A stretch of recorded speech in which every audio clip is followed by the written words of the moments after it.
I was in a really dark place. I didn't know if I wanted to go home. I didn't know if I wanted to stay. I had just had a kid. It was rough.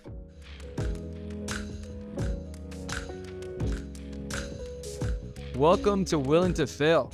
I'm your host, Peyton Bennett, as usual. And today we have a very special guest I'm very excited to talk to.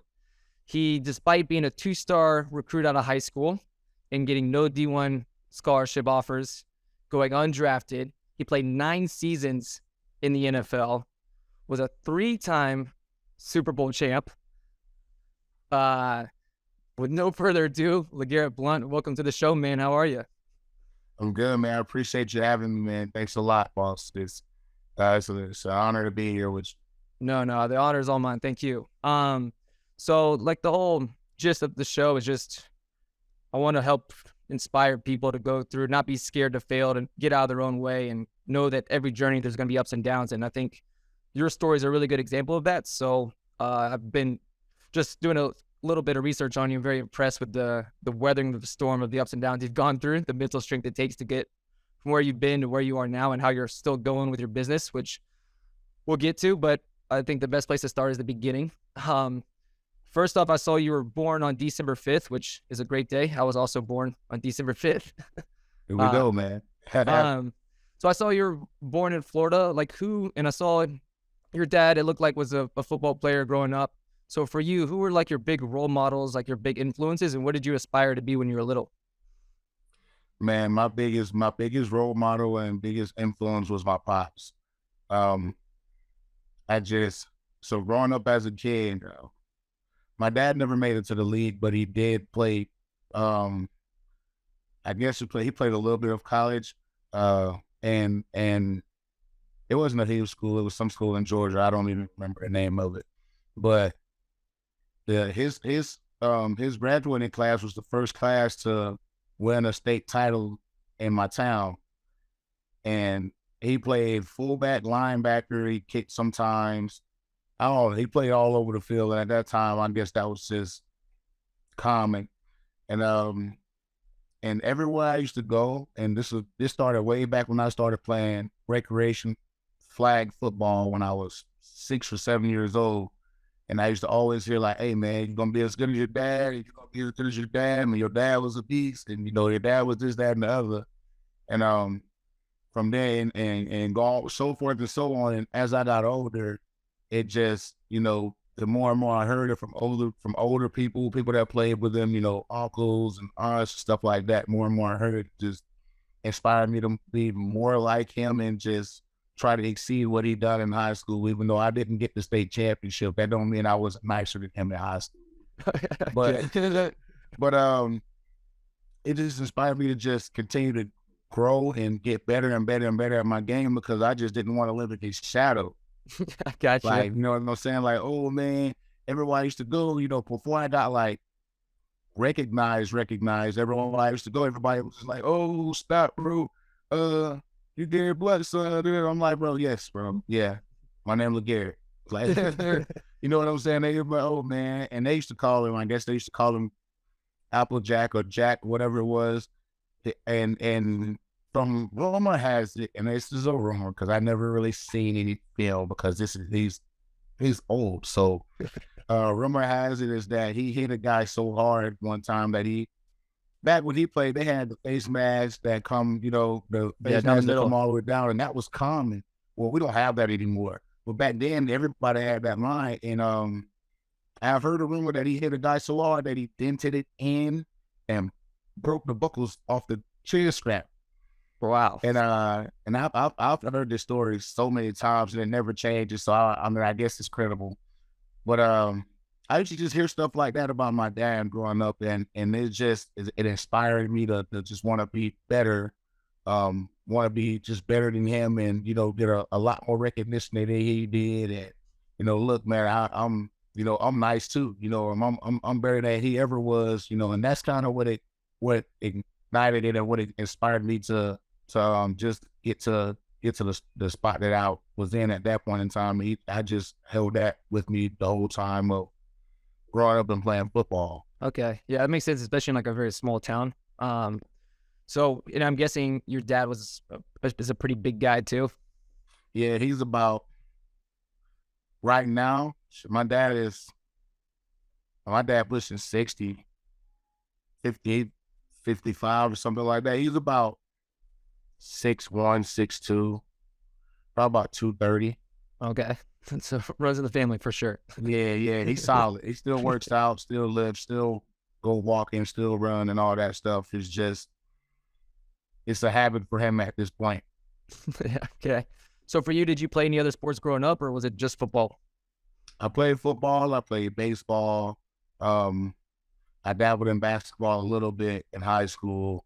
But and I ran track in high school. Okay.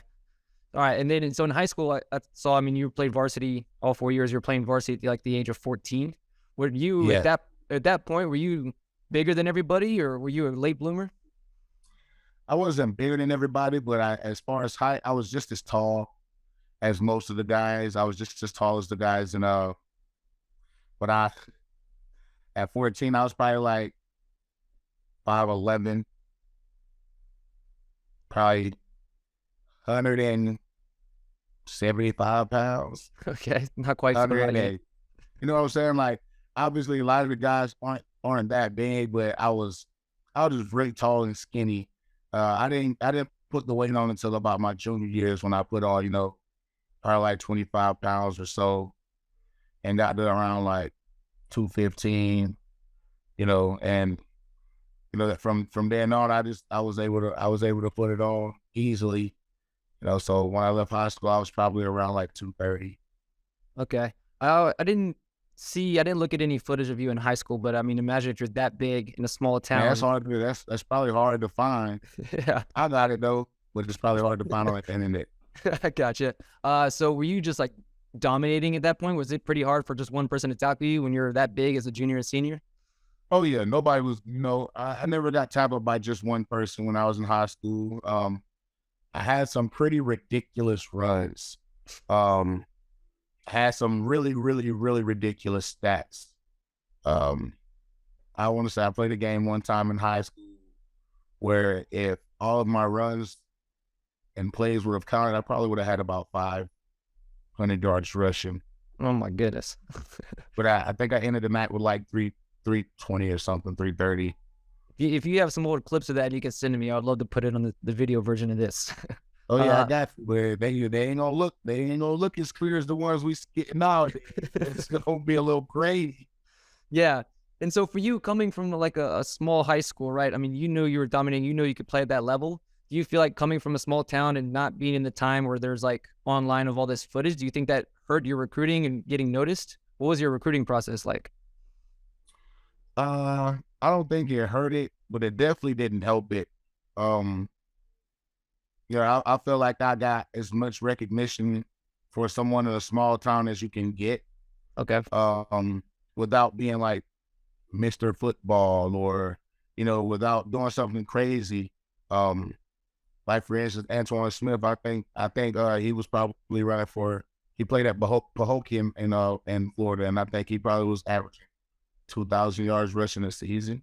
Yes. Something like that. He won Mr. Football. He started getting offers from Florida State and places like that. And I didn't really get any big offers. Probably like I got Auburn, I got Memphis. I didn't get any schools in Florida, which was crazy to me because I didn't want to leave. But I didn't get any schools in Florida. It was just like Auburn, Memphis, like Georgia, and those are probably my three major offers. And yeah, they're big offers, but that wasn't I wasn't interested in any of those schools at the time. I hadn't went and did no official visits or anything like that because I just wasn't interested in going to any of those schools. I thought I was going to be a Florida guy. Okay. So that was why I wasn't really interested in any of those schools. I just didn't want to really leave. But my hand kind of got forced because I didn't have the grades to go to a D1 school, so I had to go to a junior college first. Okay. So what made you, when you had to choose a junior college, like and I got a bunch of questions about East Mississippi because I mean, with all the Last Chance U and all those documentaries, like I personally love watching them, and they are a lot bigger now than when you were there. But what at that point, what made you choose East Mississippi? Um, we met with the coaches. They met with my parents, and you know, the big thing for them was if we were going to have someone that was going to be able to take care of me because it's my first time ever leaving home. Uh-huh. Uh, I had never left out of Florida, until then. I mean, obviously besides like once or like little visits here and there, I drove to Auburn a couple of times and then went obviously like some Florida schools for like unofficials and stuff. But I think the biggest part of that was just they were able to, make my parents feel secure and reassure them that while I was in Mississippi, and obviously, I mean, Mississippi is known for a lot of other things than football. So they just wanted to make sure I was going to be safe and be well taken care of, and not have to worry about this thing or that thing, or being able to get transportation here and there, and stuff like that. And they made us feel really comfortable with it, and they made me feel comfortable with it. They made my parents feel really comfortable with it. And the head coach was Roger Carr, who played in the NFL for a while.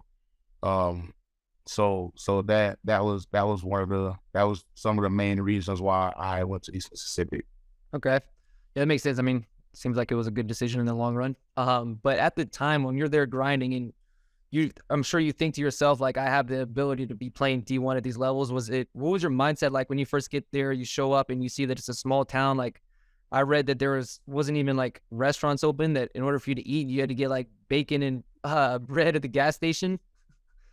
Oh yeah, there's no restaurants there at all. There's no restaurants there at all.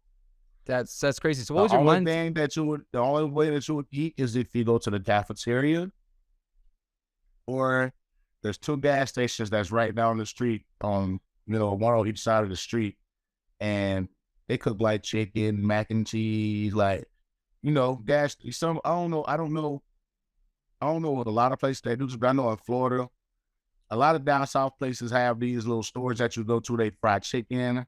It's like a little mini deli. Yeah. They fried chicken. They cook mac and cheese, mashed potatoes, all that stuff.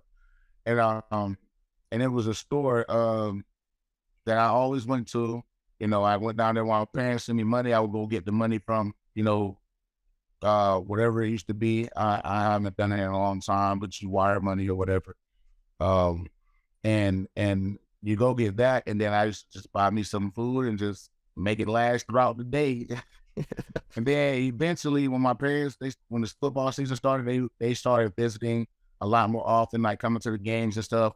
And they brought me a couple hot plates. I don't know if you know what hot plates are, but it's just like miniature burners, like that's on the stove, but you just like one single one, and they're probably this big.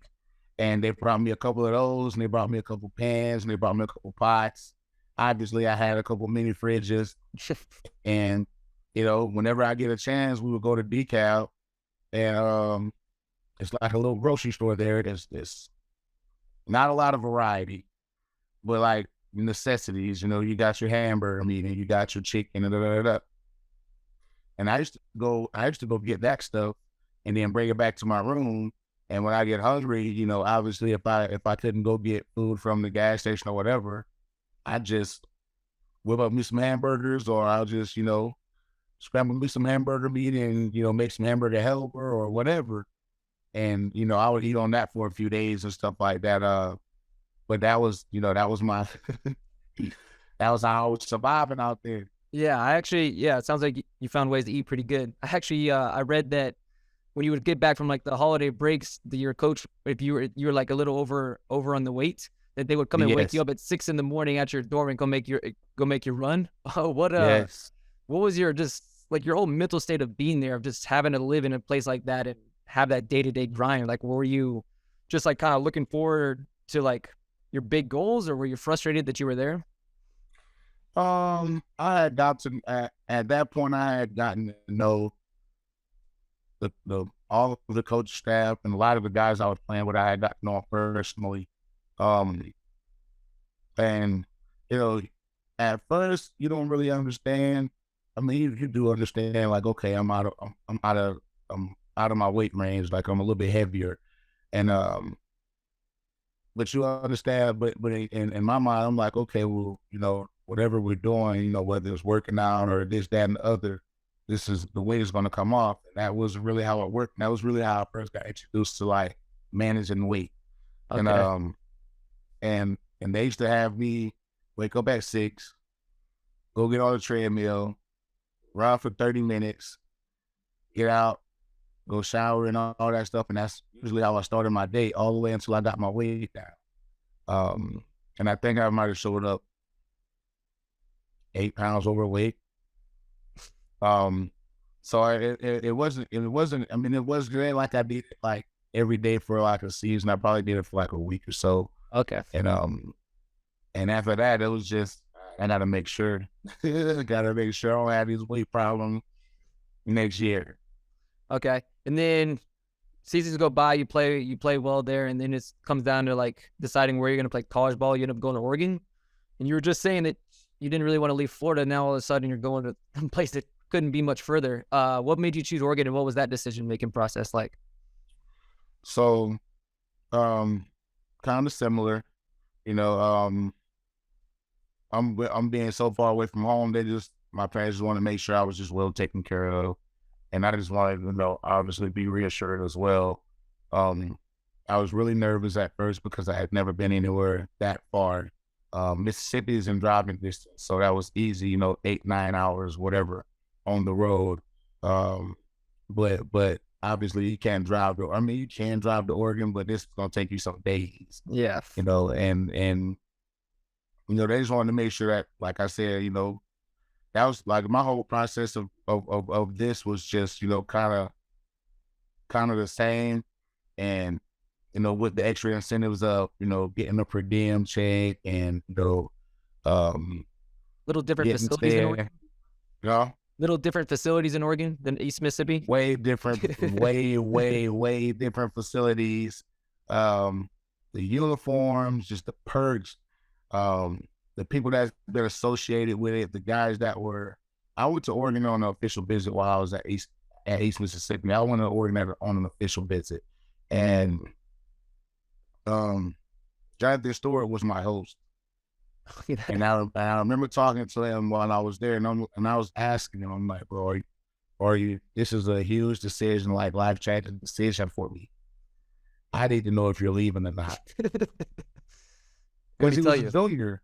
Yeah. And I'm like, bro, I need to know if you're leaving or not. Like, I'm considering coming here. Like, I love everything about it. I love everything I've seen so far.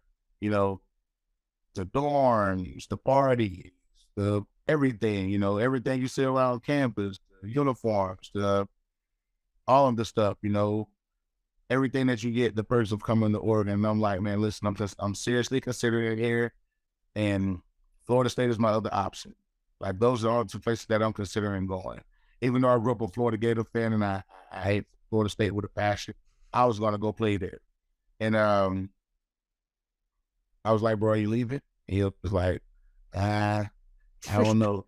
You know what I'm saying? I'm like, so I'm talking to the coaches and I'm telling them like, man, is Jonathan leaving or is he staying? And they're all telling me like, we don't know. It's kind of up in the air. Like, I'm thinking that he leaning, and I talked to the running back coach, Coach Campbell.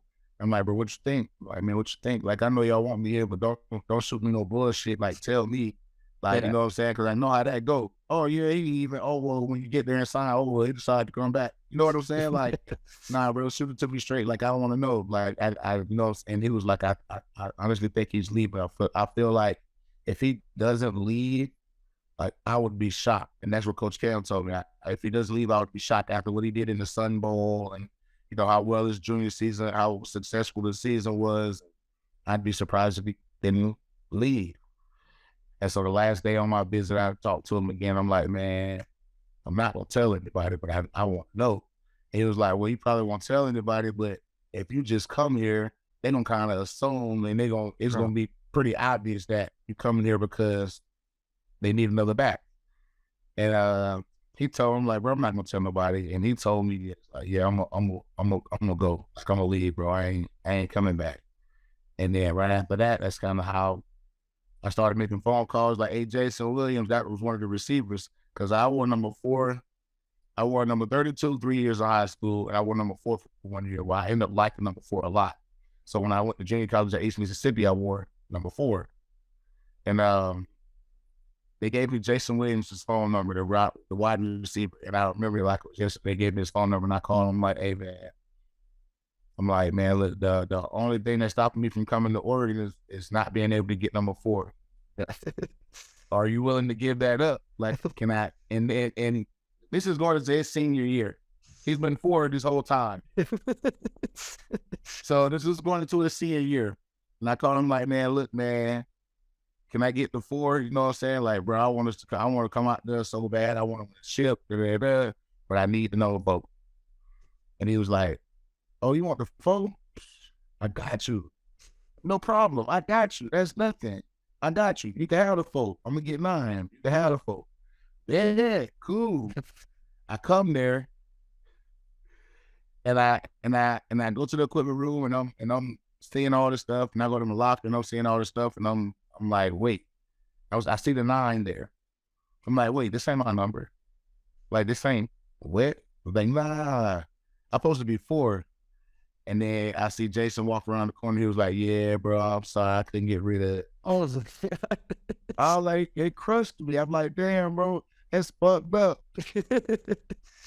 Oh, It is what it is. That's a good story. It is what it is. and that is having that number 9. Is that what led to you wearing 29 in the NFL? Yep. Okay. Yep. I had, when I got to the, man, these equipment guys are smart.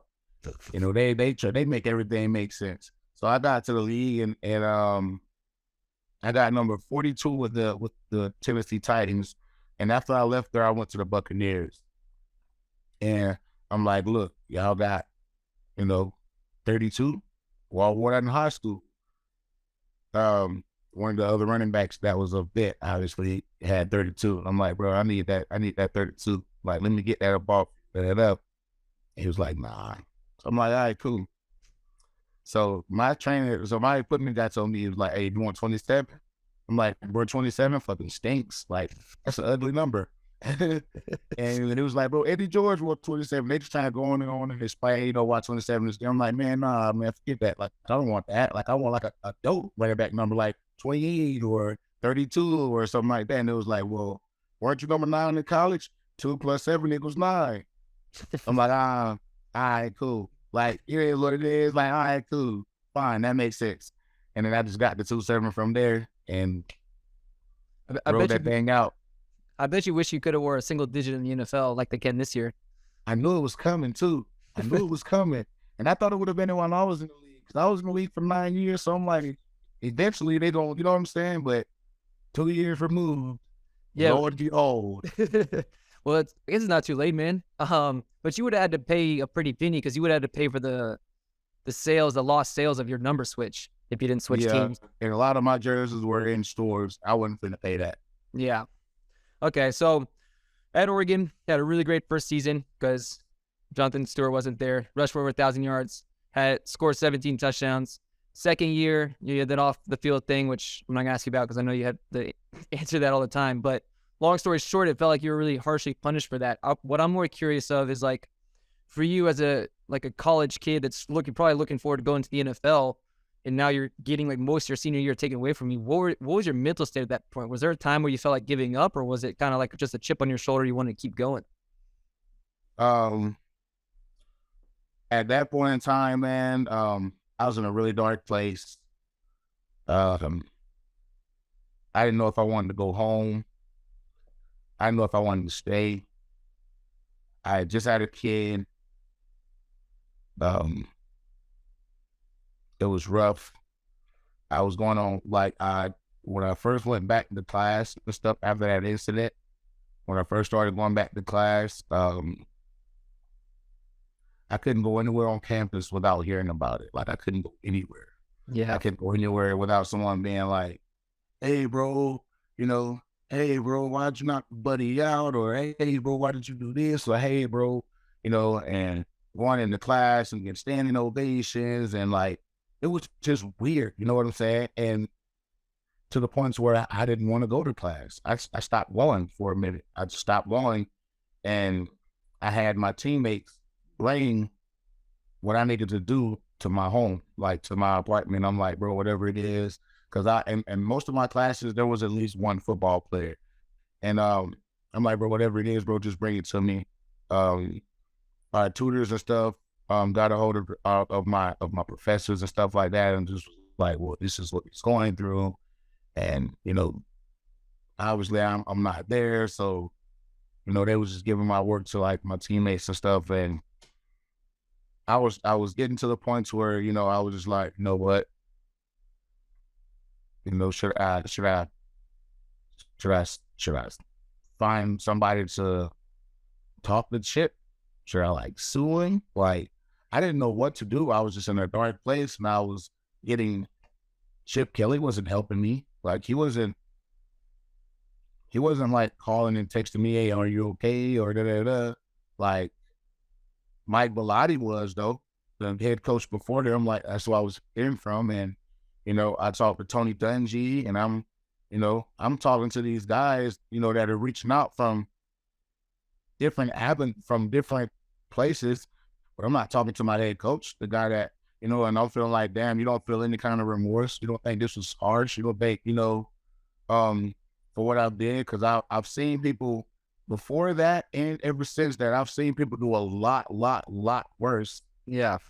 1 game suspension, Yeah. And granted, I'm understanding, so I know that this is his first ever game as a head coach. And I know he's trying to make a statement, and I know he's, you know what I'm saying? I know he's trying to put it like, hey, I got to establish who's the boss here. And I understood all of that. But I just feel like at that age, 20 years old or whatever it was, I feel like he did handle it on the impulse because he had so much pressure from so many people. Like, what are you going to do? What are you going to do? You should punish him. You should do this. You should do that. You should get him out of here. And you're hearing announcers, during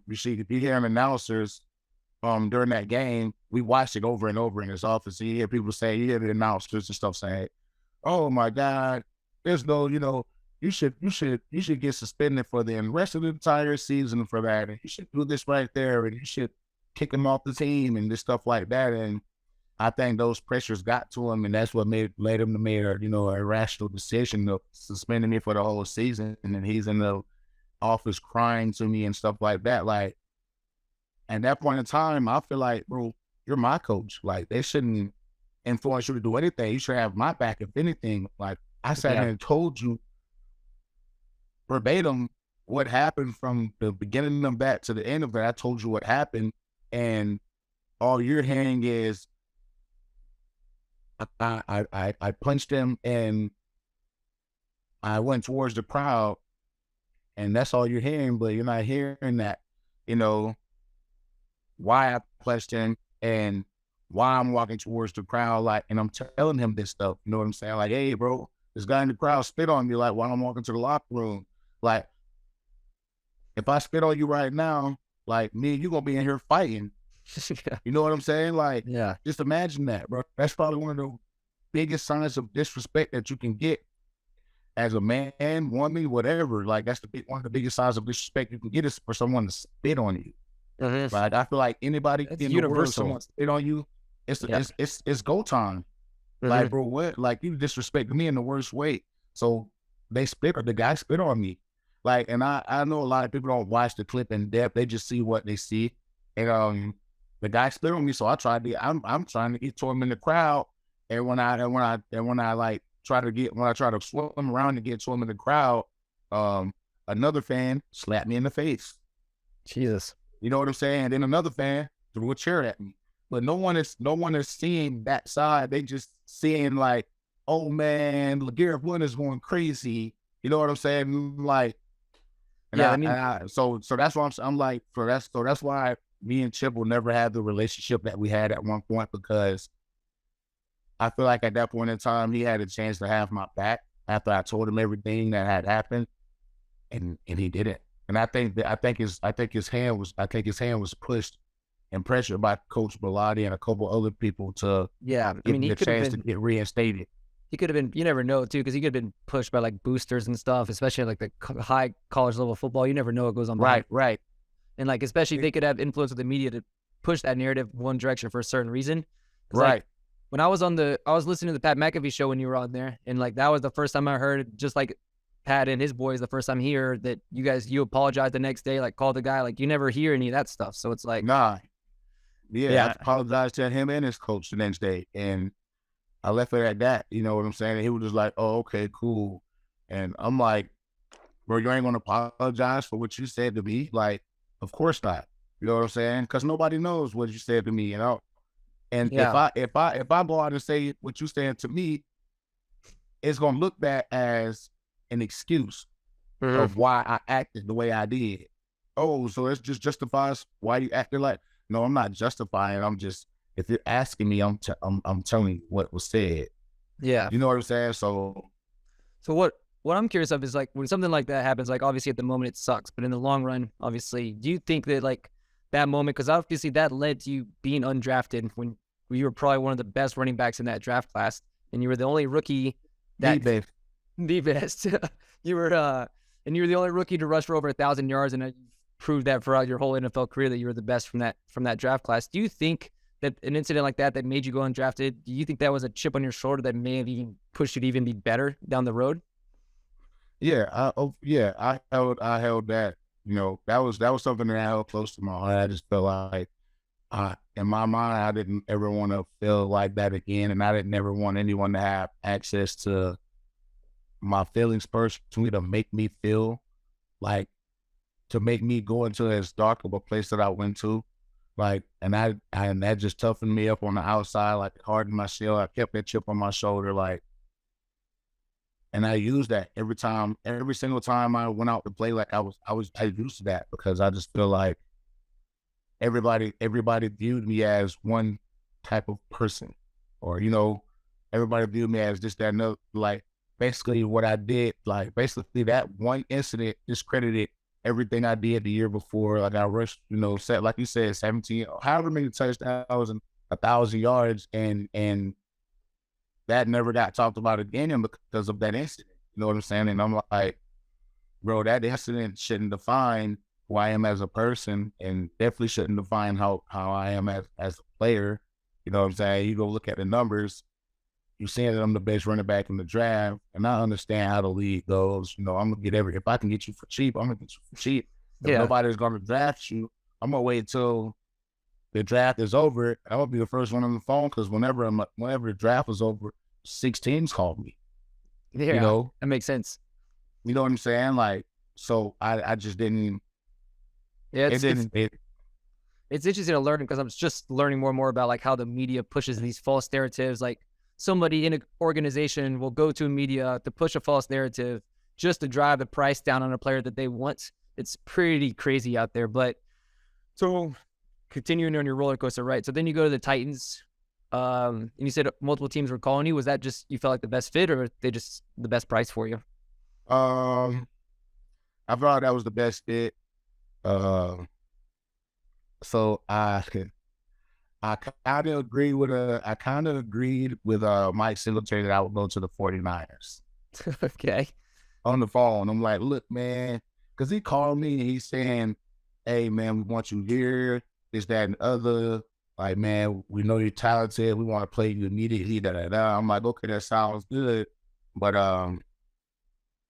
y'all had me sitting here in the draft, and y'all decided to draft Anthony Dixon and not me, knowing good and well that I'm way, way, way, way better. There's not even a question. It ain't even, the scale is so different. I'm just that much better than Anthony Dixon.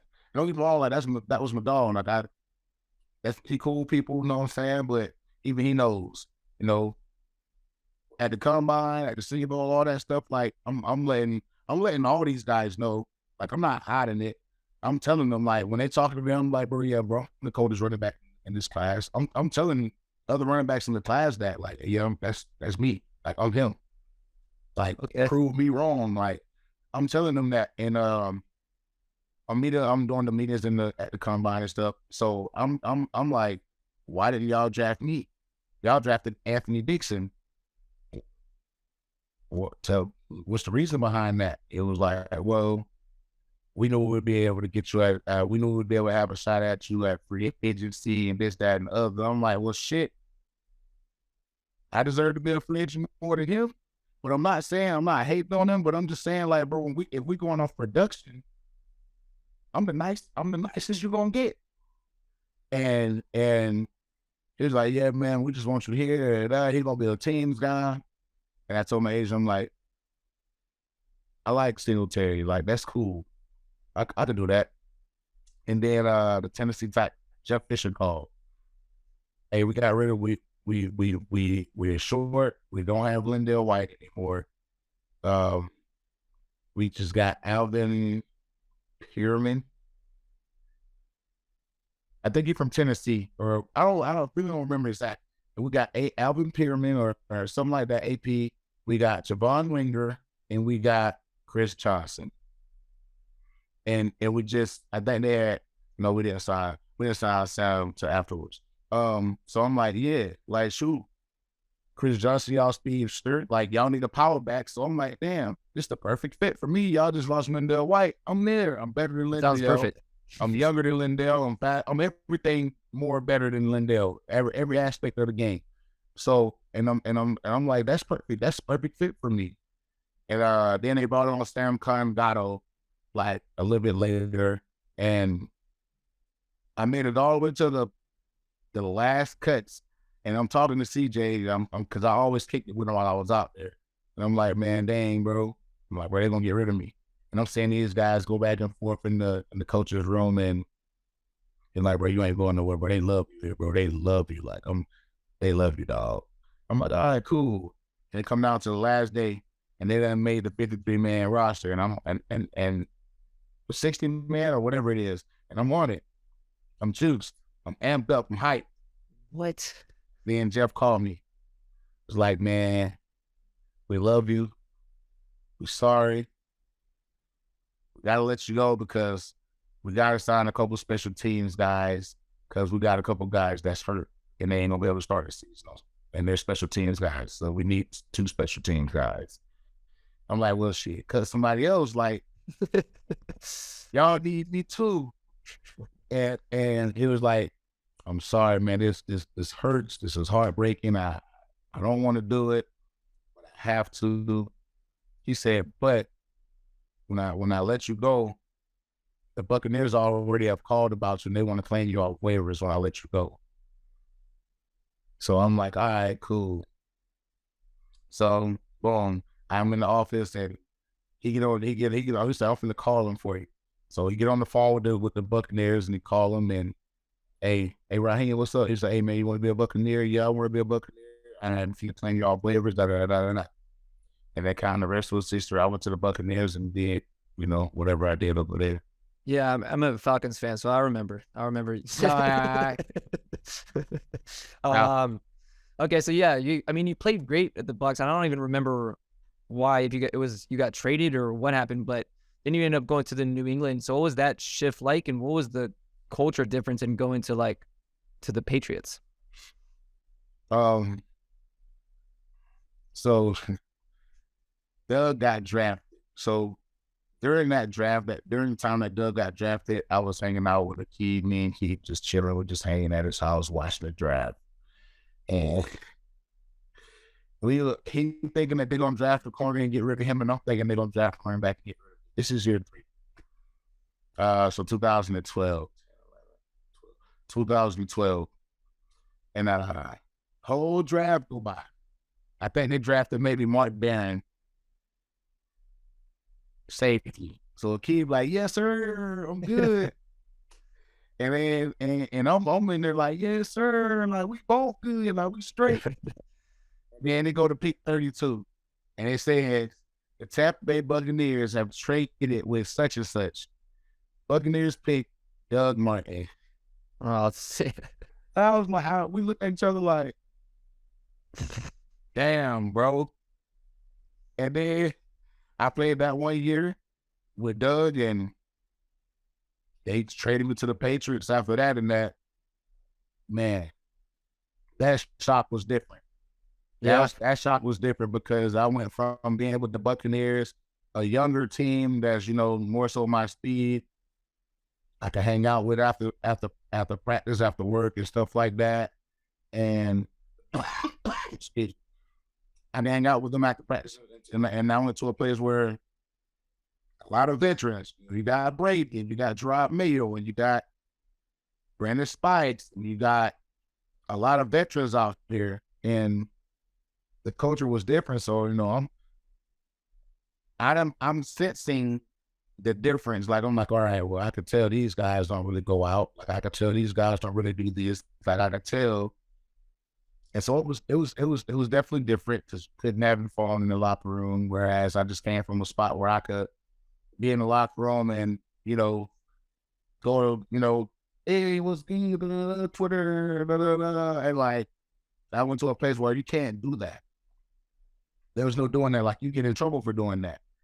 And so that was a shock to me because I couldn't do a lot of the things that I wanted to. And it was different, man. That the weather change was different. Like, Yeah. the snow and the freezing temperatures, and like that was all new to me because in Eugene and Oregon, it rained a lot, but it didn't snow a lot. But it rained a lot. And that was different. That snow was different for me. As a running back, though, especially when those playoff runs with the Patriots, I mean, I feel like at some point you had to enjoy the snow because you knew you were probably going to get the rock a little more, right? Oh yeah, it has the advantages for sure.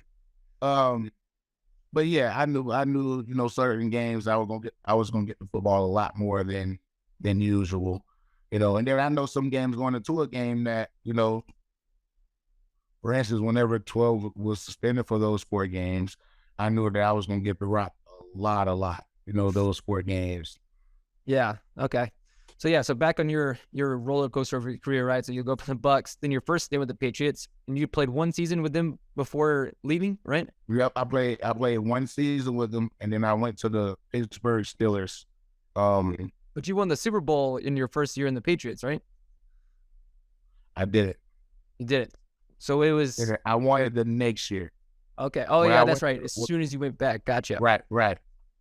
Okay. So then you're on the Steelers, and then, of course, on your roller coaster, more off the field stuff pops up, and then you're right back where you started. What is it like for a player to leave a team and then just come right back like, oh, what's up, guys? I'm back. Like, what is that? What is that feeling like? I don't know what it's like for most guys, but for me, I was welcomed with open arms. Everybody was so excited for me to be back. They were so happy to have me back. So that's how it was for me. They just welcomed me with open arms, and they was, oh crap, bro, we're back. And, everybody wanted, hey, take a picture, and he's back, and this, that, and the other. So it was heartwarming because it felt good to, feel wanted and know that I'm going to be somewhere where I'm going to be utilized. Whereas when I was in Pittsburgh, it was games that I wouldn't even touch the rock. And I'm not like a 4 or 5 carry a game guy.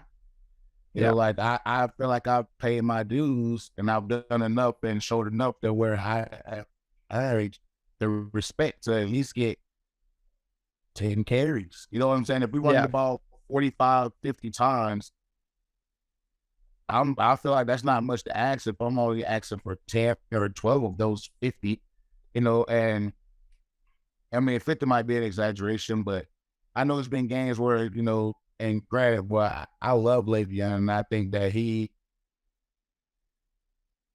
with a chance, he still might be one of the nicest running backs in the league, but I don't know what's going on now, but I love him, and I respect this game to the fullest because he's just that nice. But it was games where he was getting 35 and 40 carries, and I'm not even seeing the field. You know what I'm saying? And I'm like, bro, this is frustrating. I know it's a team game, and I'm not hating because whenever you run for your 200, I'm showing you love. Like, hey, bro, you was going crazy. And he's telling me, yeah, bro, I appreciate it. Why they ain't giving you the rock? You know, why they ain't giving you the rock, bro? I was going crazy. They trash. I think you could have ran for 100 too, bro. You know, and he's telling me that, and that's making me, you know, a little bit more, you know, anxious inside. And, you know, I'm like, damn, like, bro, even he's saying, you know, so, but granted, during the course of the game, if I'm giving the ball a lot, I'm not going to go tell the head coach, hey, Yeah. go put in Le'Veon or go put Yeah. LeGarrette in. So from his standpoint, I understand, oh, hey, shit, y'all can give it to me 40 times. I'm going to take it 40 times. I'm not going to be like, hey, bro, after 30 carries, bro, get you the other 40. Like, so I understand his side, but I didn't understand their side. What was the point in not letting me Yeah. play? Was it just personally to get him back a 200-yard gain, or was it, you know, something else? And they didn't they would never clarify that for me. Damn, it sounds like you still never know. You still don't know. Still don't know.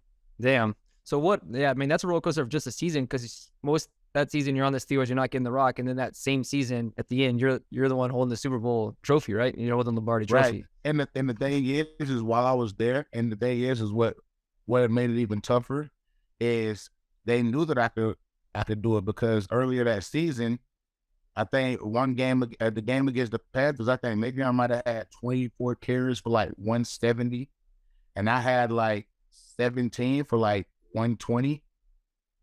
You know, so we obviously we can you know do this together. You know what I'm saying? Both of us to eat and both of us to stay fresh. If you need one or the other, like we'll be fresh. Like there nobody won't have to be 40 carries worn down and stuff like that. So Yeah, that would have been crazy just between you guys too, like 35, 40 carries a game between the two of you. That could have gone all the way through the playoffs. yeah, that could have gone all the way. We would have been playing. The team that I was holding the trophy up for in the AFC Championship. Okay, but that must have been a good feeling. Like at the end of the season, you're like, "Told you guys." Yeah, it was a great feeling because when they let me go, I think they let me go on a Tuesday. They let me go on a Tuesday, and or maybe they let me go on. It was Monday night. It might have been a Monday night game or something. But anyway, they let me go, and then the Patriots claimed me the next day, and I flew out there the next day, and I started that Sunday. Yeah, I remember just as a football fan seeing that happen. You get picked up by the Patriots. I'm like, oh, here they go again. I don't know how they always get the first dibs, but here they go again. And then the next season, that was the one where Brady started as suspended, right? Right.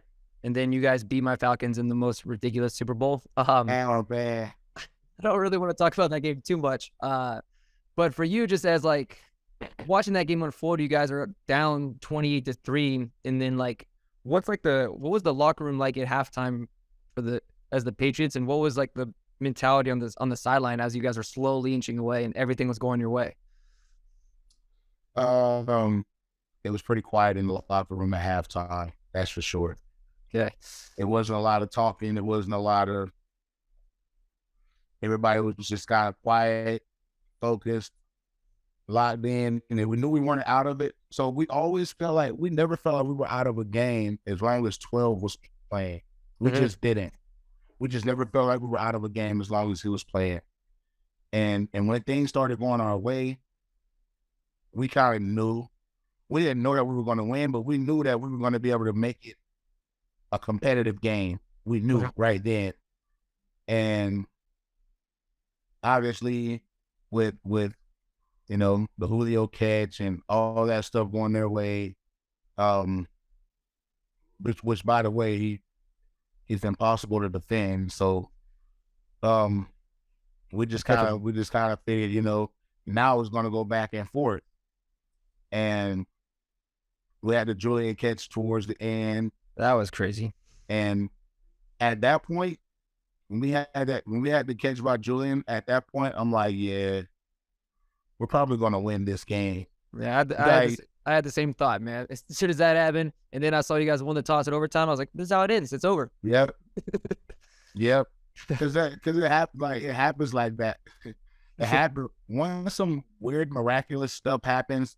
That team always 9 times out of 10 wins the game. Like for instance, when we played against the Seattle Seahawks, and I don't know if it was cursed. I don't know who it was, but he went to catch the ball and he dropped it, but he kicked it with his feet a couple times, and then Oh he reached up yeah. and caught it, and then he got up and started running, and Malcolm pushed him out of bounds. Mhm. But I'm like, bro, at that point in time, I'm thinking that in that Super Bowl, I'm thinking like, damn, bro, how? You know what I'm saying? Like, well, how? That's some like schoolyard type stuff. Yeah, you've been a part of some crazy Super Bowls. So yeah, because the next season you went to the Eagles, and then you're one of like I think 11 players in NFL history to win back-to-back Super Bowls with different teams. Yeah. Uh, so all those three Super Bowls, I mean, that was a crazy Kenyon one. Barnett did it. Kenyon Barnett did it too. Didn't didn't Chris Chris Long Long? did it too. Yeah, Yep. Chris Long did it with you, didn't he? Wasn't he on both Yeah, he teams did with it you? with me. That was my guy. He did it with me. That's my guy, man. That's my dude. Love Fuck Chris. yeah.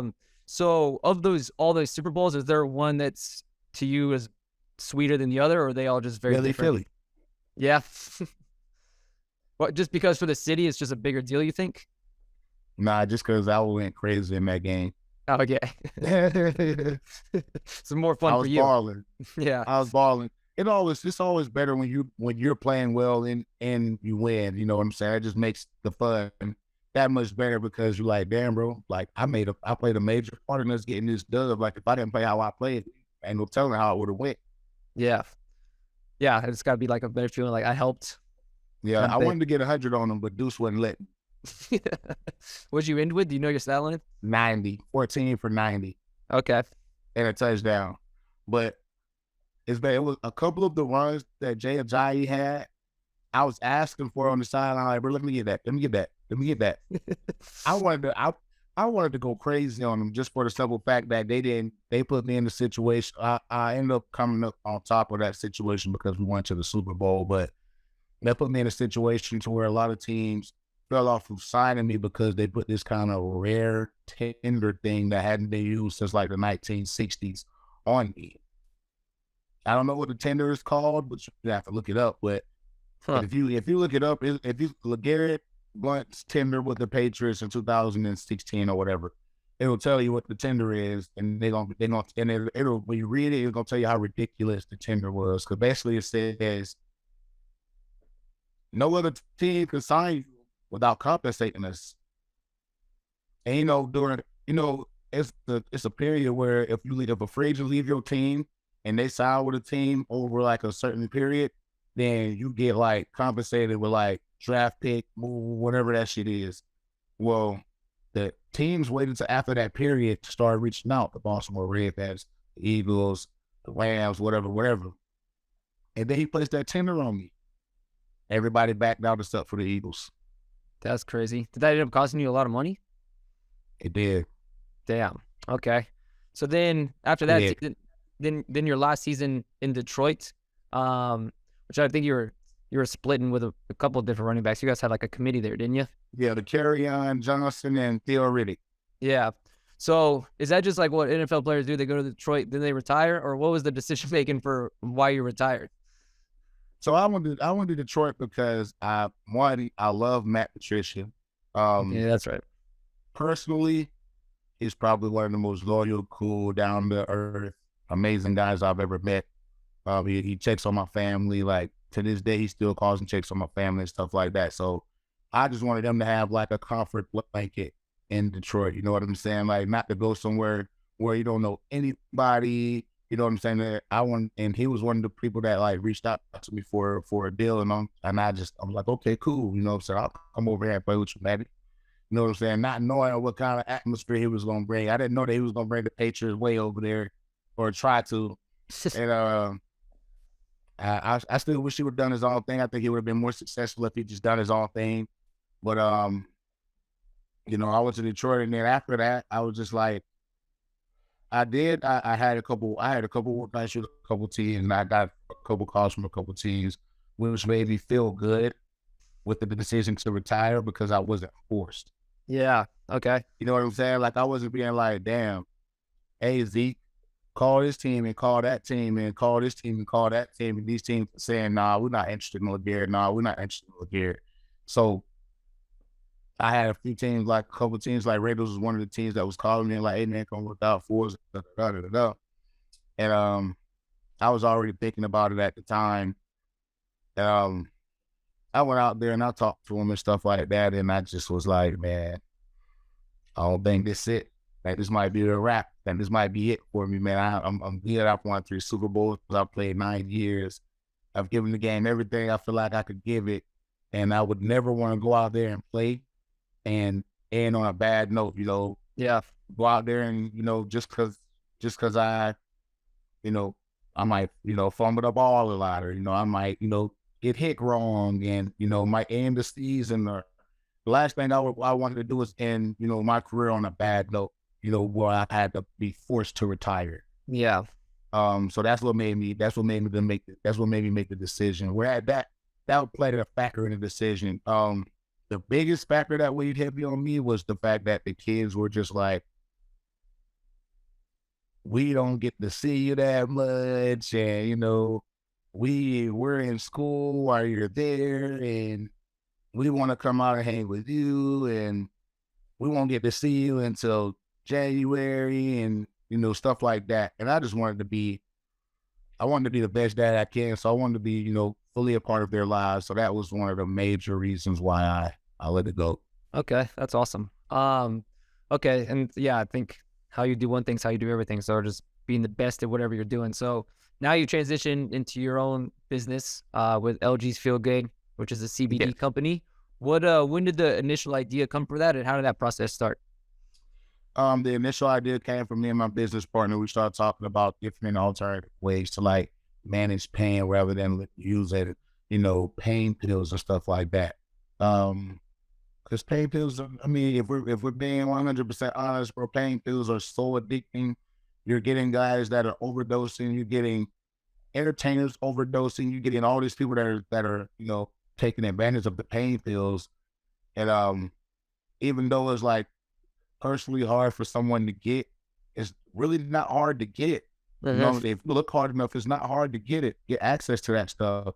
And a lot of former football players, I'm not going to say like now, because I haven't been a part of the game in a year or so, and I don't know what it is, but like back before, like I'm seeing guys, taking all these different pills for, pain.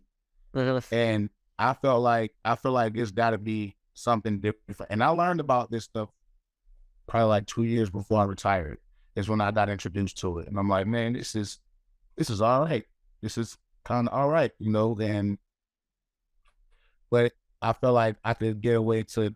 I feel like I could get it and manipulate it to the way where they could take full advantage of what I have and not have to worry about failing tests or anything like that, because some of the things that we were using it had just a form of THC in it somehow, and it was hidden because it wasn't saying like, oh, THC is in there. It's you have to go through and look at the ingredients started, then it'd be like, oh, cannabis, da, da, da, da, da.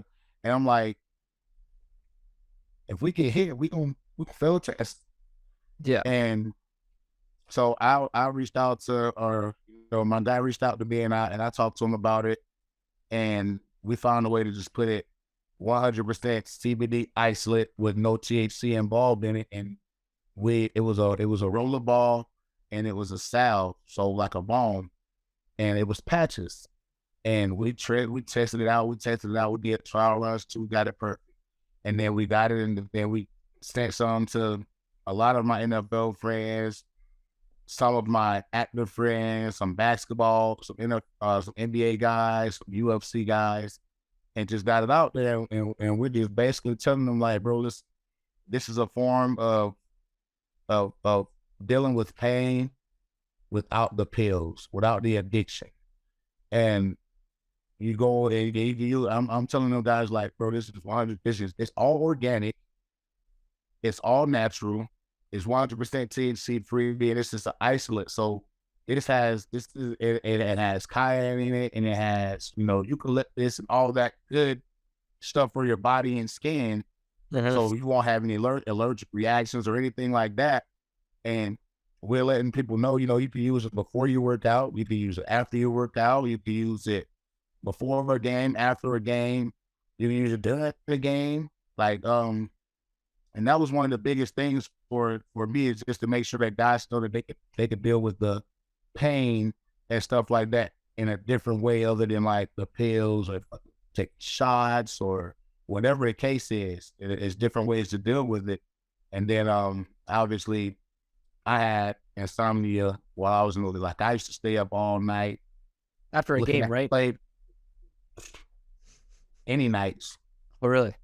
Like, I mean, not every night, but some nights, more than others, I'd be up at 2, 3, 4 in the morning, just like can't sleep. Like I'm not tired. Like I lay down, close my eyes, and I just couldn't sleep. And so I recently actually we just launched it on Monday. We just dropped anxiety tinctures, the drops, and sleep gummies. That's my forte. Yeah. Them gummies are going to help me because I mean everybody needs sleep, and I sometimes I get it, sometimes I can't. But these gummies, since I when I was taking the trial ones, the first ones for just to see how I wanted them, to see how I wanted them to work and how effective they were, I was like, damn, like I'm in love. Like whenever we perfect this, like I'm gonna definitely make sure I take these every night to make sure I can get some real rest. And that's why we launched those. And because we met some military guys that obviously got a lot of military guys have problems sleeping because of, Yeah. a variety of reasons. Um, and everywhere, a lot of people just have insomnia. I've met so many people with insomnia, and the wifey has panic attacks every now and then, just because she has OCD. And if she sees, something spill on the ground, if she don't clean it right then, she'll hyperventilate and start freaking out. And these tinctures help her, like tremendously help her. And so that's why we introduced those to the world yesterday. And you know, hopefully everybody can get on board and just get on there and try it out and see how it works. It's the best on the market.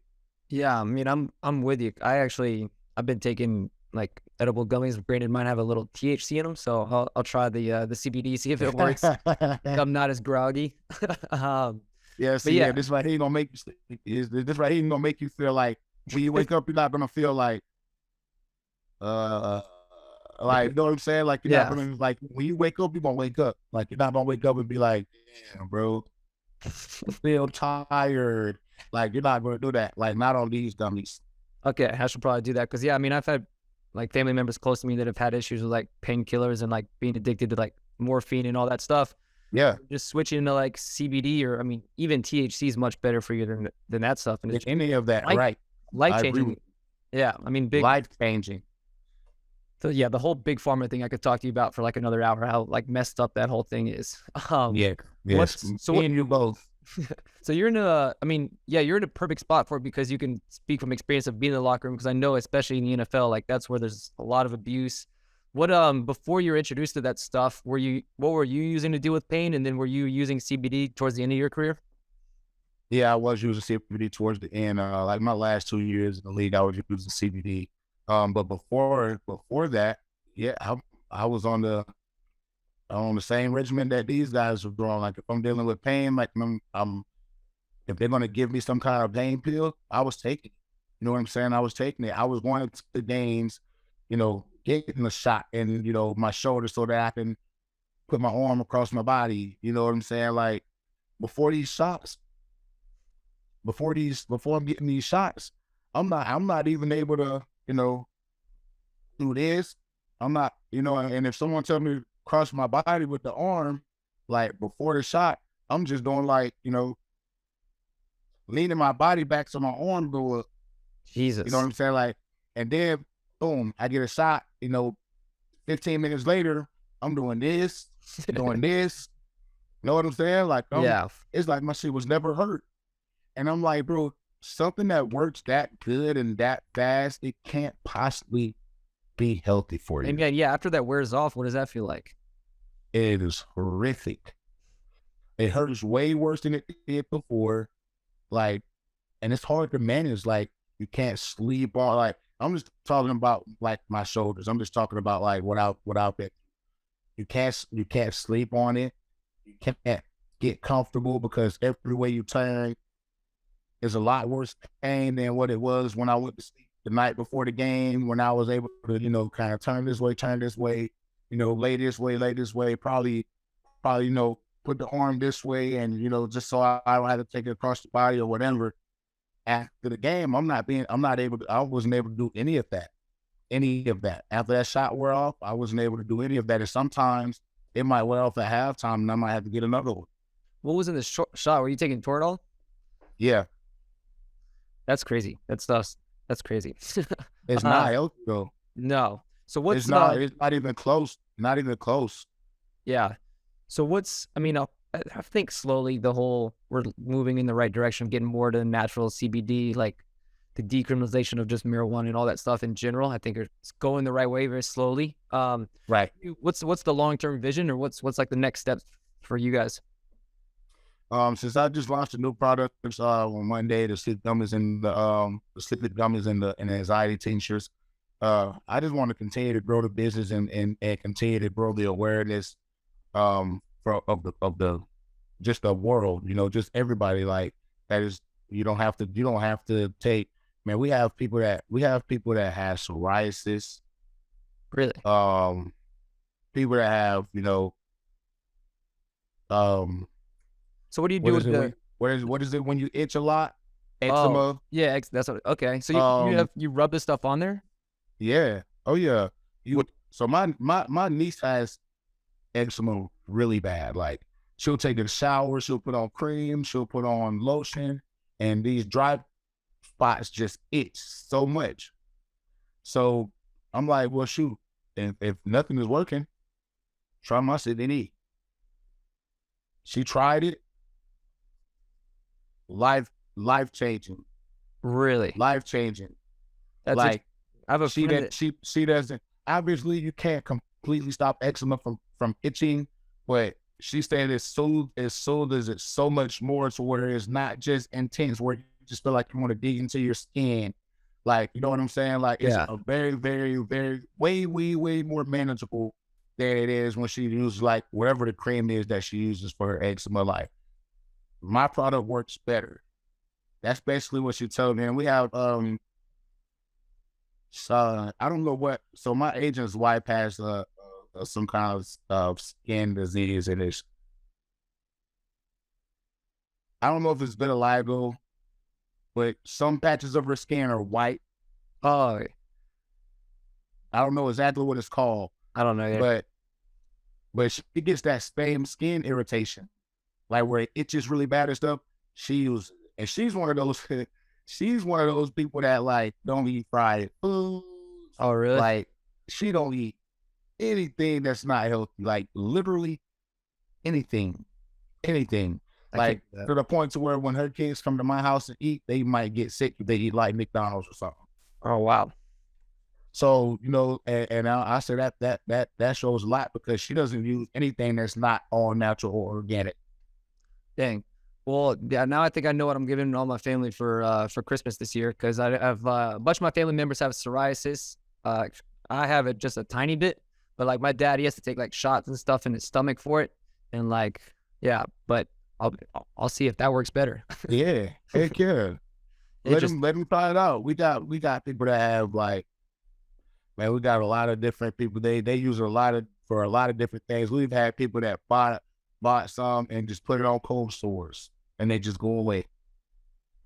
Interesting. Have you ever tried it for like sunburn? Yep. Well, Funny story with that. Not you, but like maybe it's other people try to. Funny story with that. So I had never had sunburn before.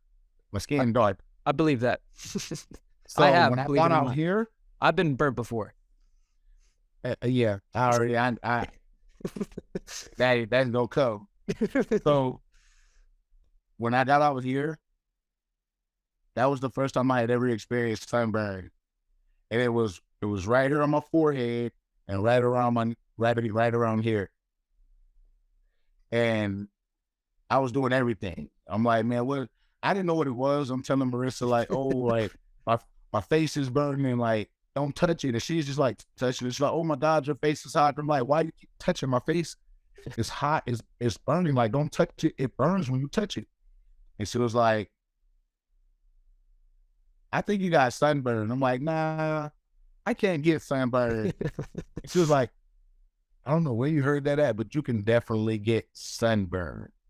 I'm like, all right, well, it is what it is. Like, I feel like I can't get sunburn, but whatever.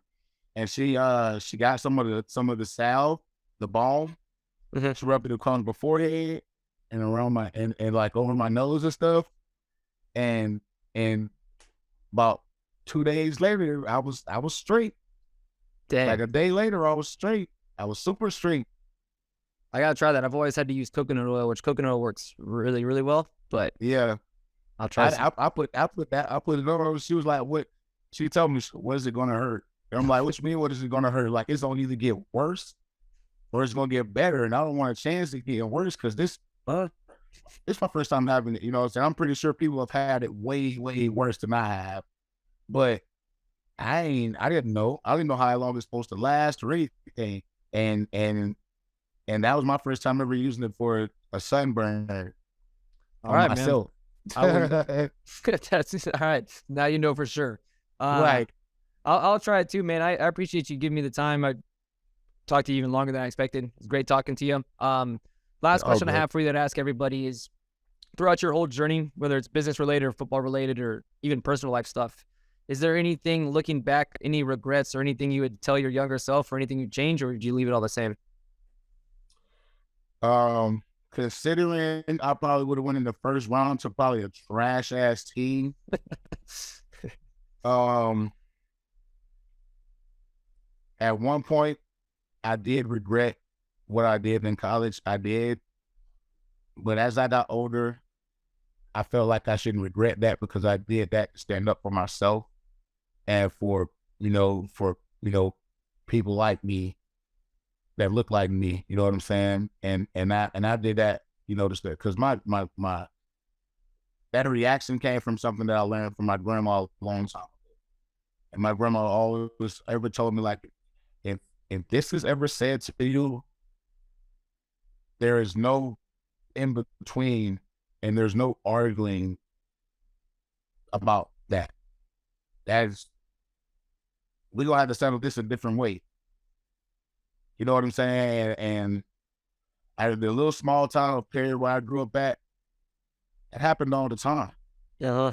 I've been called some really horrible and crazy things in my own hometown during football games, walking down the street, whatever. Like, it's just a country place. 8,000 people total, maybe. And I was just raised to not let that slide. Yeah. And it just so happened that that was the one thing out of everything he could have said. F you, whatever, we kicked your ass, whatever. Out of everything you could have said to like rub it in, you chose that one thing. So, that was my first reaction because that's the only reaction I knew. Yeah.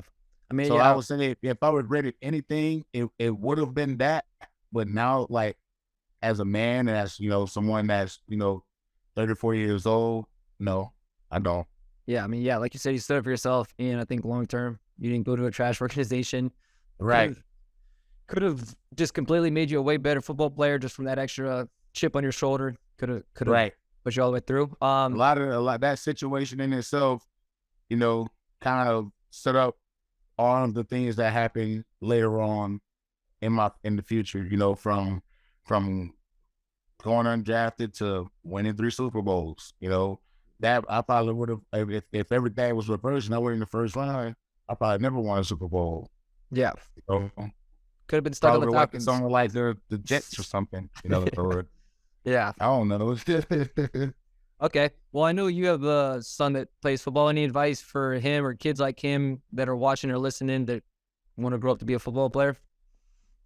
Yeah, man. I always tell my son, man, just always stay disciplined. Never always be a leader. Never let anyone talk you into something that you don't want to do or that you shouldn't do.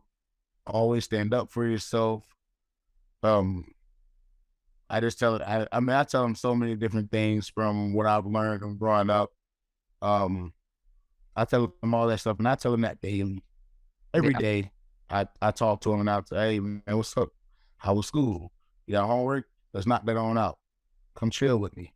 And then, we go from there and, after that, and then he run away, go play his games. I'm actually at his room right now because they downstairs cleaning. I figured that Uh, wasn't your basketball goal behind you. yeah, he see my dog be out here hooping, man. He play everything though. Does he get the But does he get the same thing you got when you were a kid? Like, oh, you're gonna be as good as your dad? yeah, he get that. He get that a lot. But he at 11 years old versus me at 11 years old, he's a lot more polished. Okay. A lot better than I was at 11 years old. He has an unimaginable number of medals, rings, trophies, just from, football and flag and sevens and stuff like that. He got some dope stuff here, but he the man though, and I repeatedly tell him like, oh bro, man, you're a leader. You gotta always lead by example, and I tell him that stuff. And I'm like, man, one thing I do tell him a lot, I say, LB, don't ever make impulse decisions. Always think about what you're gonna do before you decide to do it.